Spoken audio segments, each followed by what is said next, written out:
Hello, I'm Patricia, 48 years old, and I live with my husband Ethan and my mother-in-law in a well-connected suburb close to the train station, which provides excellent access to the city center.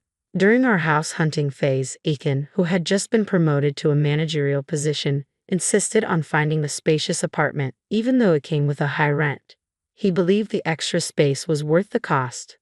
Ethan is 6 years older than me and was introduced to me by a mutual friend after his divorce. His mature, comforting presence quickly became something I relied on. After 3 years of dating, we decided to get married. When I revealed my struggles with infertility due to a past illness, his affection remained unwavering. My feelings for him only grew stronger even after learning about his previous marriage and his son Willie from that relationship. "I'm truly sorry to ask you to live with my parents and son," Ethan had said. "I promise I won't let you suffer. I'll ensure you're happy and give you space so you don't feel suffocated." He suggested moving into a large apartment where I could have my own room. Willie turning 9 that year wouldn't require much care, especially with his grandmother around to help. After his divorce, Ethan's parents had supported him with childcare till his father tragically passed away in an accident, leaving his mother to take over as Willie's caretaker. From our very first meeting, Willie barely made eye contact with me. Initially, I attributed his reserved demeanor to his age and possible shyness, so I didn't let it bother me too much. As long as the family accepted me, I felt content to be part of their household. My mother-in-law, a woman of quiet elegance, treated me with kindness during our formal introduction post-engagement, which gave me hope that we could coexist peacefully. She set clear expectations from the start. I'll continue to prepare the meals as usual. Ethan often comes home late, so it's fine if we eat at different times, right, Patricia? I'll leave the cleaning and laundry to you. Let's work well together, she said. After we married, I transitioned from full-time to part-time work at the pharmacy to better manage the household chores. This new schedule meant I wouldn't get home until nearly 9:05 p.m., but at least dinner was always ready, a small comfort during my solo dining routine. My mother-in-law and Willie typically ate before I arrived, which reinforced a sense of isolation even within my married life. At first, I wondered if this was all there was to family life, but I gradually accepted it as our way. Despite our seemingly smooth start, it became evident that my mother-in-law never truly accepted me or considered me part of the family. In my attempts to bond with Willie, I asked about his school activities. "Willie, when is the school's activity day before summer? We're all going to see you, aren't we?" Before he could answer, my mother-in-law quickly intervened, saying, "We'll go, just Ethan and me. Patricia, you don't need to worry about it." Misunderstanding her intentions, I persisted, "I can take the day off work. Let's all go together." But she dismissed me sharply. "You don't need to do that. You're Ethan's wife and family has always just been Ethan and me." Her words stunned me. That night, I expressed my shock to Ethan, who explained, "Mom has been clinging to Willie. She probably thinks you're trying to take him away. I'll talk to her about it over time." I managed to attend the activity day, hoping to integrate into the family as a mother figure.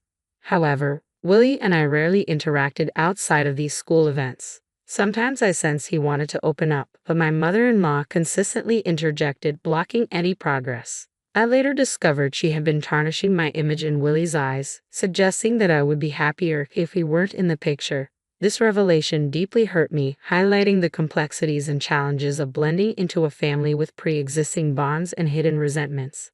The accusations were harsh. "She's a terrible person. Dad must be deceived by her too." Hearing such negative comments from my mother-in-law must have influenced Willie during his impressionable teenage years, explaining why he grew distant from me. The situation was disheartening. I had never imagined she could be so manipulative. By the time Willie graduated from high school, he was eager to leave home. He moved in with his girlfriend immediately and departed for college soon after. Within a year of starting his career, he married her quietly and simply, without any formal ceremony. Once Willie was gone, my mother-in-law's behavior took a turn for the worse. Surprisingly, she stopped all housework, which had been a regular part of her daily routine. It seemed her new pastime was finding fault with me. She stopped cooking, something she had previously taken pride in, and would sit at the dining table waiting for me to return from work. The moment I stepped into the kitchen to prepare a meal, the criticisms began. "You're so inefficient. At this rate, it'll take you all night," she scoffed. I admitted I wasn't skilled at cooking, mainly because I had relied on her for meals. Whenever I did manage to cook, she critiqued every dish relentlessly. "This tastes awful," she would say, grimacing. "I'm sorry, I'm trying my best," I would respond, only to hear her retort, "You're astonishingly tone deaf when it comes to flavors, Patricia. It's a good thing Willie never had to eat this." If she disliked it so much, I thought, why didn't she just cook herself? It seemed her goal was merely to berate me. Her complaints weren't limited to my cooking. She began to nitpick everything I did, from chores I wasn't accustomed to handling to laundry. "Why are there so many wrinkles in the laundry? You have to vacuum every nook and cranny. You really can't do anything right. Didn't your family teach you anything?" These jabs at my upbringing were especially painful. She would sigh disdainfully and say, "I don't know how you won over Ethan, but I can't see much charm in you as a woman." She always concluded with the same hurtful line, "If you hadn't come along, Willie would have never left." I realized her heart was aching from Willie's absence. Perhaps it was a case of empty nest syndrome. I told myself that if venting her frustrations on me helped her cope, I should just bear it. However, her antagonism intensified after a particular event: the announcement of Willie's wife, Teresa, being pregnant. The joy she displayed was unlike anything I had seen before. "It's Will's baby. It's bound to be adorable. He'll be my first grandchild," she exclaimed with genuine happiness, watching their elation. Despite the ongoing challenges at home, I found a small piece of joy for myself. My mother-in-law's excitement over the impending arrival of her great-grandchild was nothing short of overwhelming. The catalyst for her exuberance came when Willie asked if his wife, Teresa, could have their baby at our place, given that her family lived an hour away and they lacked local support. Thrilled to be needed, my mother-in-law immediately agreed to help. Joy palpable. Willie's calls became a daily occurrence, each one sending her excitement soaring even higher. She dove into preparations with fervor, clearing out Willie's old room, organizing the space for the baby, and meticulously planning everything from nursery decor to essential baby supplies. The moment I got home from work, she enlisted my help. "Patricia, I've taken care of the vacuuming in Willie's room. Could you handle wiping down the floors and the windows? And make sure to wax them too," she instructed, her tone urgent. "This weekend, we're off to buy a crib," she added, as if it were the most natural plan for our weekend. Juggling these tasks late into the night after my shifts was grueling, and any attempt to shortcut the process was met with a stern command to start over.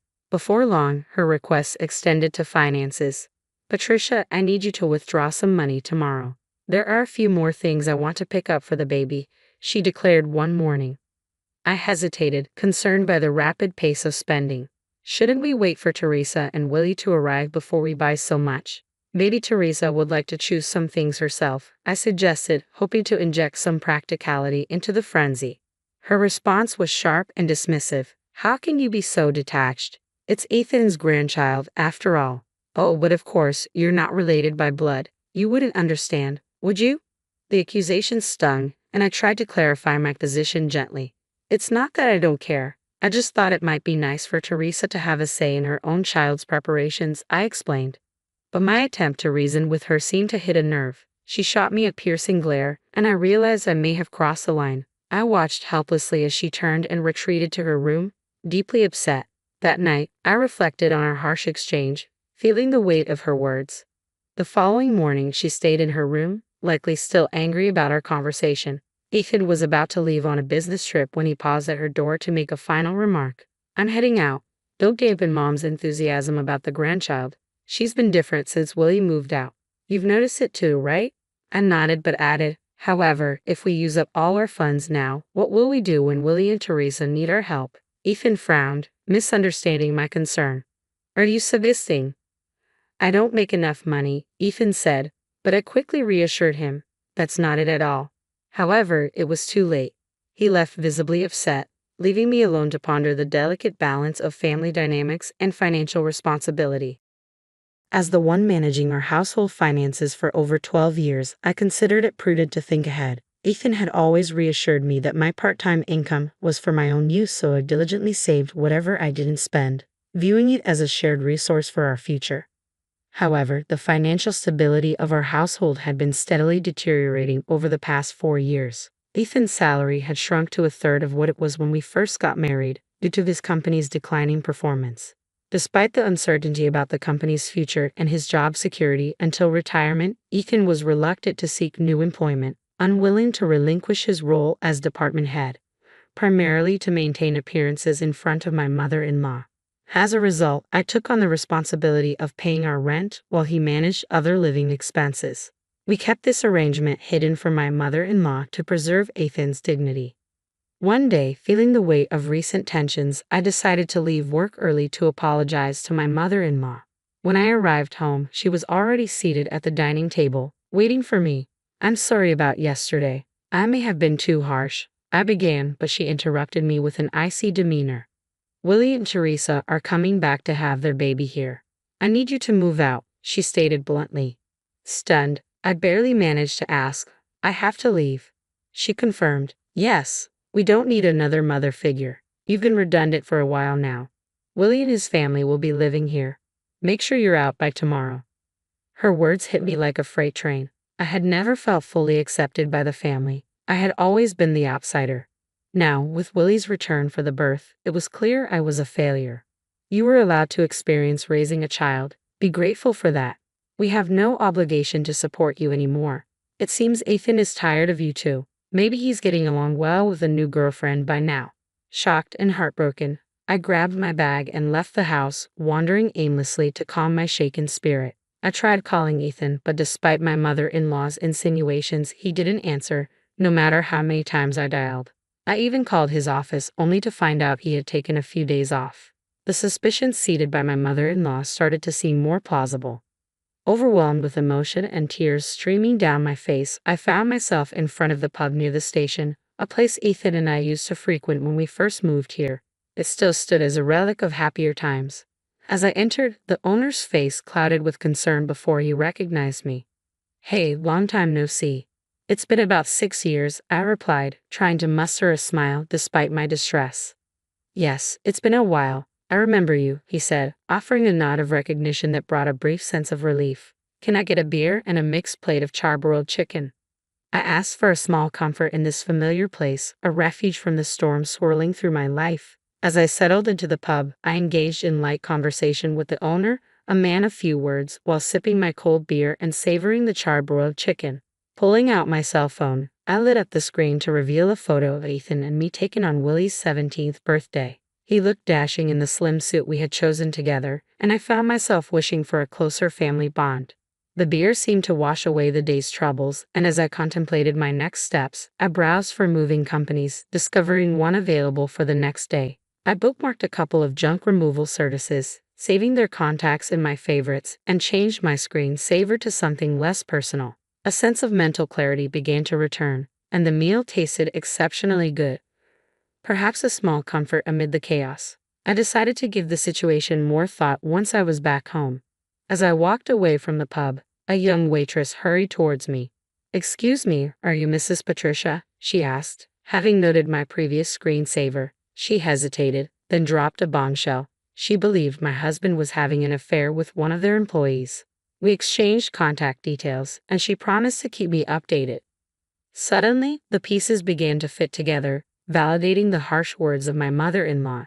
Instead of feeling sad, a fierce anger surged within me. It was time to confront this head-on. That evening, I contacted the moving company and resolved to leave the next day. If there was no conspiracy and my mother-in-law and Willie were indeed plotting against me, I no longer felt obliged to maintain appearances. I packed my belongings relentlessly until midnight. The movers arrived promptly the next morning, and I instructed them to take everything I had purchased. I was determined to erase any trace of my presence. My mother-in-law was taken aback by my resolve. "I'm taking everything I bought. You can start fresh tomorrow," I declared. "I'm taking everything I bought," I declared, barely suppressing a laugh at her protests.